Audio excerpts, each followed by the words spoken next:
Bhattacharya, contact number 84205 নিচে দেওয়া হচ্ছে।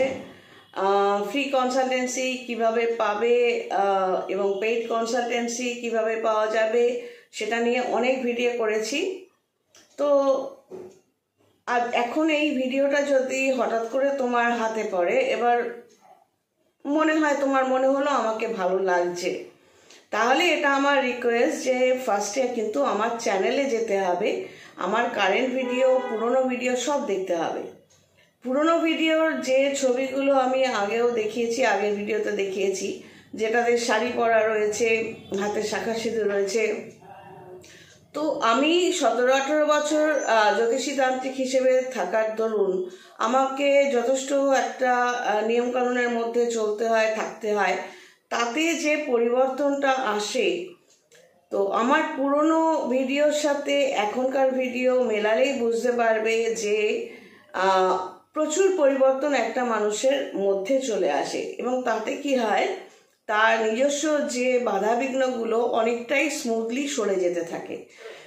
প্রবলেম যেগুলো আমরা নিয়ে জন্মাই 6, 8, 12 কানেকশানে, বহুবার আমার ভিডিওতে বলেছি, তো সেগুলো তো ডাইলিউট হয়ে যায়, মানে ডিলিট হয়ে যায় না কখনো, কেউ তোমাকে ডিলিট করে দিতে পারবে না, কিন্তু সেটা ডাইলিউট করা যায়, মানে কমের ওপর দিয়ে চালানো যায়। প্রবলেম যেটা আমরা কর্মফলে নিয়ে জন্মাচ্ছি, সেই প্রবলেম তো হবেই, কিন্তু ওই প্রবলেমটাকে ডাইলিউট করা যেতে পারে যদি আমরা নিজেদের একটা সিস্টেমের মধ্যে ফেলে দিই। এই সিস্টেমটার নামই হলো তন্ত্র। আর এই আজকের ভিডিওটা কিন্তু এই ম্যাটারটা নিয়েই, যে জ্যোতিষ তন্ত্রটা কি এবং কিভাবে এই জায়গাটাকে আমরা নিজেদের লাইফে ব্যবহার করতে পারবো এবং কিভাবে উপকৃত হব। নর্মালি জ্যোতিষতন্ত্র সম্পর্কে একটা ভুল ধারণা বহু মানুষের রয়েছে, যেটা হচ্ছে যে কেউ ভরে পড়লো সেটা, এবং 2 দিন বাদে সে জ্যোতিষী সেজে বসে গেল, কারো কোনো নলেজ নেই, সে জ্যোতিষী একটা রুদ্রাক্ষ মালা পরে, টিকা পরে, এবং এখন তো অ্যাপসের দৌলতে মানে তোমার পেইড প্রমোশনের জন্য ভিউয়ার্স, সাবস্ক্রাইবার বাড়ানো যায়। তো লোকে সেইগুলো দেখছে, ম্যাক্সিমাম লোক দেখে ভাবছে এর অনেক ভিউয়ার, সাবস্ক্রাইবার। অ্যাকচুয়ালি ওটা একটা পেশাদারিত্বের মোডে, মানে একটা ব্যবসায়িক মোডে চলে যায় তারা, এবং কিছু না জেনেও তাদের নিজেদের, যেহেতু রুদ্রাক্ষ মালা পড়ছে এবং টিকা পড়ছে, তো ম্যাক্সিমাম মানুষ ভাবছে যে তারা জ্যোতিষী। অ্যাকচুয়ালি ব্যাপারটা হচ্ছে, আমি যেমন আমার কথা বলতে পারি, 17-18 বছর এই লাইনে আছি, আমার অনেক সার্টিফিকেট রয়েছে, চেম্বার রয়েছে, অফিস রয়েছে, কিন্তু ফ্রি কনসালটেন্সি, পেইড কনসালটেন্সি কিভাবে দিই বহুবার ভিডিওতে বলেছি। যদি কেউ খুঁজে না পাও বলো, আমি লিঙ্কটা পাঠিয়ে দেবো, ওটা দেখে আমাকে ডিটেলস পাঠাবে। ডিটেলস বলতে ডেটাবেসটা বোঝায়।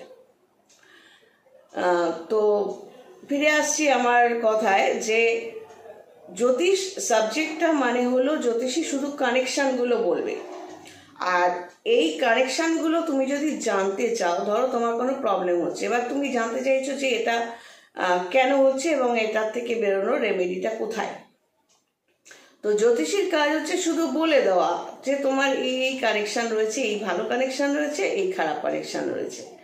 এবার এটা দেখে তুমি নিজের বুদ্ধি, জ্ঞান সেগুলো অ্যাপ্লাই করে নিজেকে একটা সিস্টেমে ফেলে নিজেকেই নিজে গাইড করে করে নিয়ে যেতে পারো। কিন্তু যদি তাতেও না হয়, তখন তোমার তান্ত্রিক দরকার পড়বে, যে তোমাকে স্পিরিচুয়ালি মানে আধ্যাত্মিকভাবে তোমাকে সাপোর্ট করবে। মুশকিল হচ্ছে আমাদের যে ধর্মীয় বইগুলো, ধরো রামায়ণ মহাভারত নিয়ে বলছি, শ্রীমদ্ ভগবদ গীতা, যেগুলো সামনে আছে, বেদান্ত, বেদাঙ্গ, এগুলোর মধ্যে ঢুকছি না।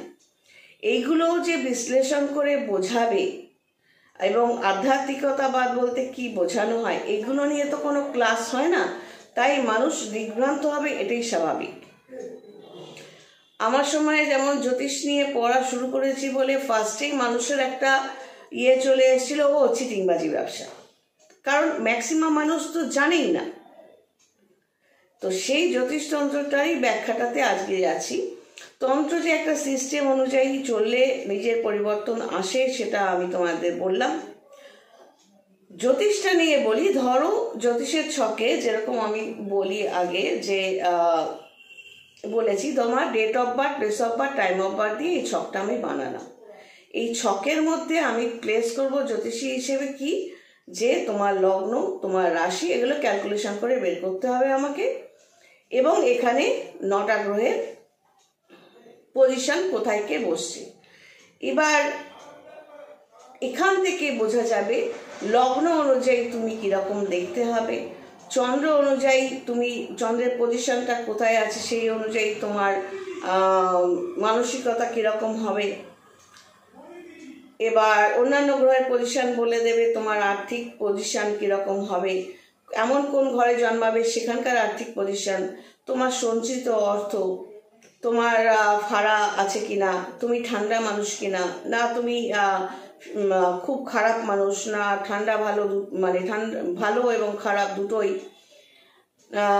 তো এই ব্যাপারটা তোমার লাভ লাইফ কিরকম হবে, তোমার স্বামী বা স্ত্রী কিরকম হবে, তো যদি কোনো প্রবলেম তুমি ফেস করছো বলো তো সেই প্রবলেমগুলো কেন তোমার লাইফে আসছে, এই বিভিন্ন ম্যাটারগুলো কিন্তু, এবং তোমার রোগ ভোগ কী ধরনের হতে পারে জ্যোতিষী এটা বলবে।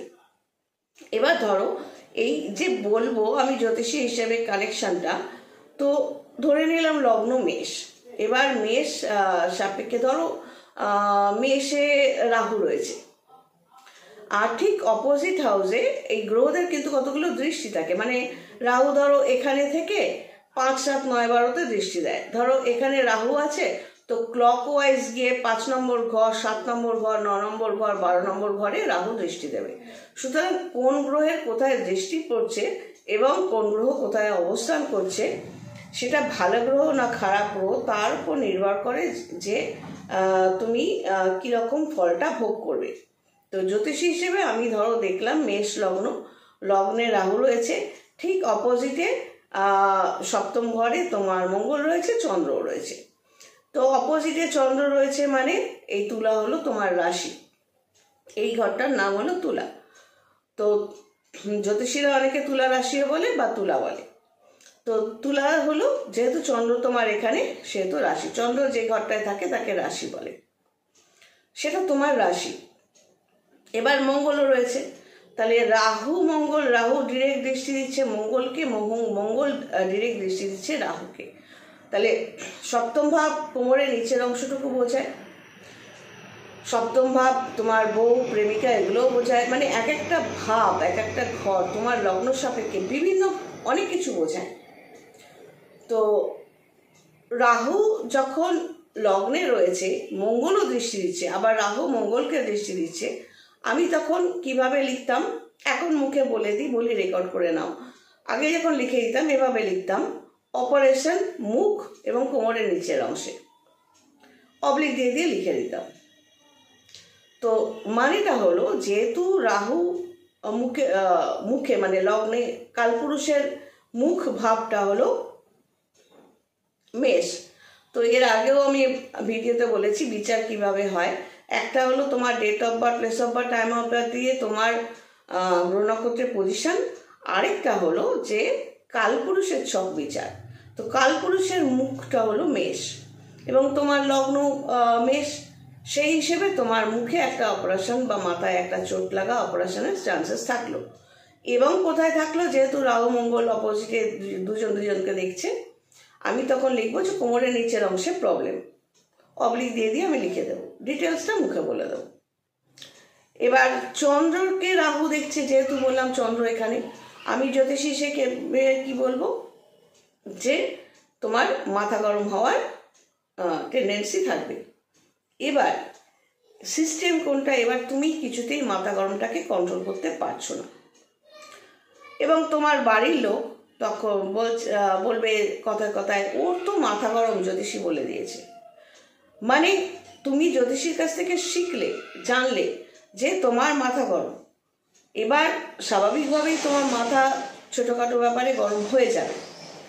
এবার তান্ত্রিক কেন দরকার পড়ে, ওখান থেকে বেরোনোর জন্য। নর্মালি একটা চলতি ধারণা আছে মুক্ত পড়লে মাথা ঠান্ডা হয়ে যায়, তো ওভাবে যদি মুক্ততেই সব কিছু হতো তাহলে তো আর কথাই ছিল না। ওই মাথা গরম, ওর তো মাথা গরম বা মাথা গরম হয়ে যাচ্ছে, তুমি কন্ট্রোল করতে পারছো না, তুমি নিজে নিজে করতে চাইলে তোমাকে কি করতে হবে, মাথা গরমটা ঠান্ডা রাখার জন্য মেডিটেশনে যাবে, সেটাতেও যদি কাজ না হয় নিজেকে কন্ট্রোল করার চেষ্টা করবে, তাতেও যদি কাজ না হয় তখন তান্ত্রিক লাগবে, এবং তান্ত্রিকদের যে সিস্টেম আছে সেই সিস্টেমটা মানতে হবে।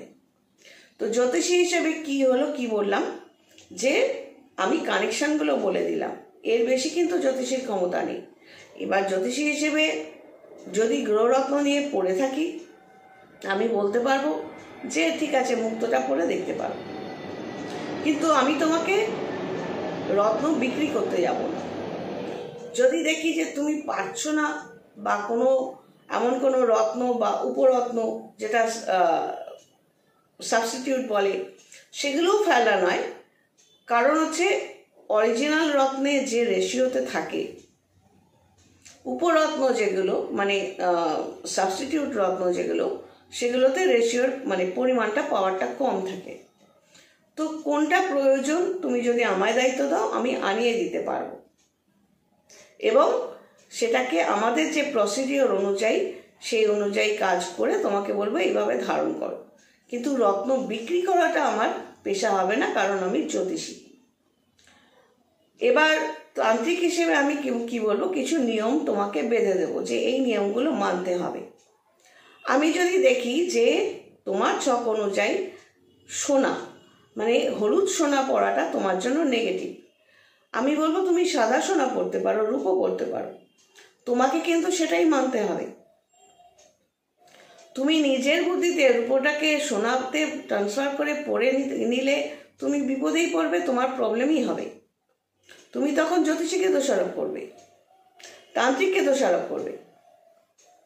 কিন্তু ব্যাপারটা হচ্ছে কোন নিয়মটা তোমায় বেঁধে দেব সেটা তুমি কতটা মানবে, কি খেতে বলবো আর কি খেতে বলবো না, বারণ করব, সেগুলো তুমি কতটা মানবে, এটা তোমার উপর নির্ভর করবে।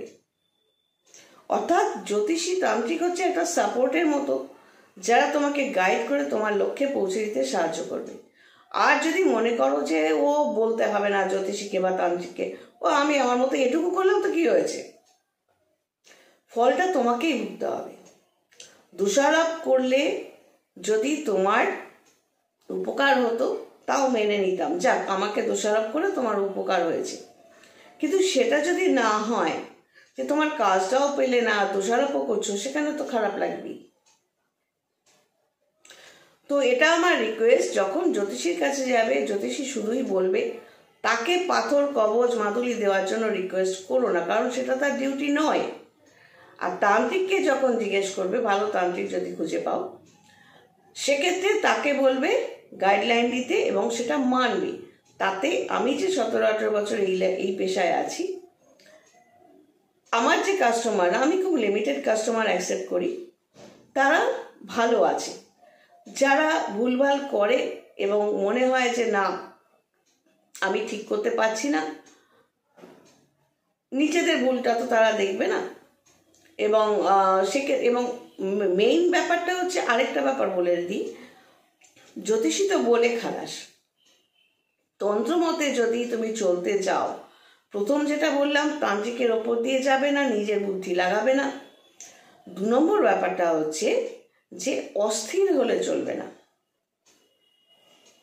তোমার প্রশ্ন থাকলে তুমি তাকে জিজ্ঞেস করে জেনে নাও, কিন্তু তুমি যদি অস্থিরতা প্রকাশ করো, ধরো তোমাকে আমি বললাম তুমি নিউট্রাল থাকো কোনো ব্যক্তির সম্পর্কে, যে তুমি নিউট্রাল থাকো, কাজটা পাবে, তোমার কাজটা হবে, তুমি কিছুতেই থাকতে পারছো না, তুমি ঘুরে ফিরে তার সম্পর্কে জিজ্ঞাসাও করবে, তার সম্পর্কে মাথাও ঘামাবে, সে কি করছে না করছে। তাতে হয় কি, মনে করো তুমি কারো কোনো ব্যক্তির ব্যাপারে আমাকে দায়িত্ব দিয়েছো, এবার ভাইব্রেশন যেটা থাকে, তুমি এখানে আছো, আমি এখানে আছি, ব্যক্তি এখানে আছে, তো তুমি যদি বারবার মাথা চাড়া দিয়ে ওঠো, তো আমার ভাইব্রেশনটা তো তোমার মাথাতেই ধাক্কা খাবে, ওই পর্যন্ত পৌঁছবে না। এবার ভাইব্রেশন কি আবার এক্ষুনি জিজ্ঞেস করো না, অনেকবার ভিডিও করেছি ভাইব্রেশনটা নিয়ে, সেগুলো পারলে ভাইব কি সেটা দেখে নাও। ভাইব্রেশনটাকে ভাইব বলা হয়, পজিটিভ নেগেটিভ ভাইব, সেটা দেখে নিয়েও পারলে সার্চ করে। তো এইভাবে তান্ত্রিক যেটা বলবে সেটা মানার চেষ্টা করতে হবে, তবেই তো তুমি রেজাল্টটা পাবে। আর আমার এর আগের ভিডিও একটা আছে, দেখবে ডেটাবেস কি, ডেটাবেস মানে কি এবং তোমাকে কি পাঠাতে হবে, ওই ভিডিওটাতে দেখে নেবে। বাংলাতে রয়েছে, আবার ইংলিশেও রয়েছে কি কি তোমায় পাঠাতে হবে। যদি অসুবিধে হয় বলবে, আমায় হোয়াটসঅ্যাপে নক করবে 84205-এ, আমি লিঙ্কটা পাঠিয়ে দেব। ওটা দেখে তুমি পাঠাবে, ডেটাবেস পাঠাবে, আমি দেখে তোমার কোয়েশ্চেন অ্যান্সার একটা দিয়ে দেবো, ফ্রি কনসালটেন্সি। এরপরও যদি তোমার আমাকে দরকার পড়ে তান্ত্রিক হিসেবে, তখন তোমাকে পেইড কনসালটেন্সিতে আসতে হবে।